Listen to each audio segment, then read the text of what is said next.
Demands to stamp out the sin of racism are growing louder in the U.S. as social unrest expands from coast to coast in the wake of the deaths of Rayshard Brooks, George Floyd, and others.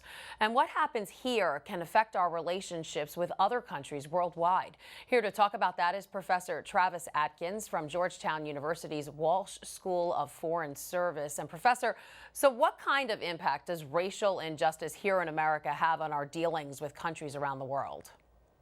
Well, as you can imagine, there is a gap for all of us between who we want to be and who we actually are. And so for the United States, that has positioned itself as a world leader in democratic governance, as a paragon of kind of human rights and human dignity, we have a very serious challenge promoting those ideals around the world, pressuring other governments to abide by those kind of international standards if they can look on the TV on a nightly basis and see that we ourselves are not doing that. And so when they see tanks being rolled out and militarized police forces and tear gas and batons and helicopters being put upon peaceful protesters in the American context, you can imagine that our kind of moral and tough love kinds of lecturing overseas will ring quite a bit more hollow. So have the recent deaths of George Floyd, Rayshard Brooks, others, and the protests and then the policing reforms that followed, has that changed how other countries view us? You know, what more can our diplomats and foreign policy leaders do? Well, I think that what we have to realize is that there is a direct connection between our domestic and our foreign policy. And so many of us delude ourselves that these things are separate. But in the piece that I recently wrote for Foreign Policy, I mentioned a quote from the African-American novelist James Baldwin, where he says, "I can't believe what you say because I see what you do." And so one of the biggest things we can do to strengthen our stance and our reputation in the world is to actually abide by the ideals that we uphold here at home. Now, what about racism that happens in other countries? I mean, if you think about religious persecution, that's a problem in other areas of the world.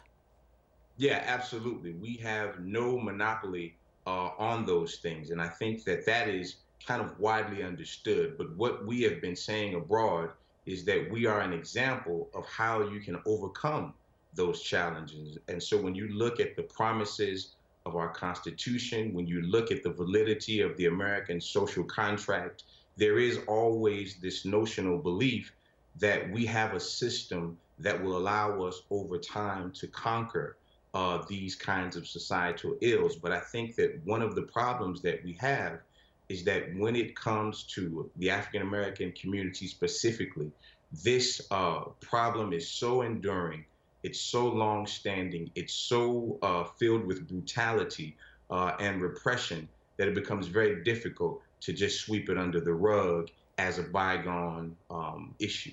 What kind of impact does President Trump's remarks have on foreign policy, particularly when it comes to the coronavirus? The president calls it the Chinese virus, and at his Tulsa campaign rally, he actually called it Kung Flu. Your thoughts on that? Well, these are the kinds of things that, again, give our diplomats a huge challenge abroad.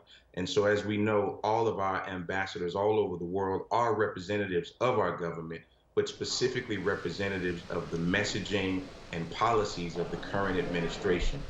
So you can imagine the challenge they have with things like Kung Flu, with things like the Chinese virus. All it does is make an already difficult job that much more difficult. All right, Professor Travis Adkins from Georgetown University, thanks so much for joining us and sharing your thoughts. Thank you for having me.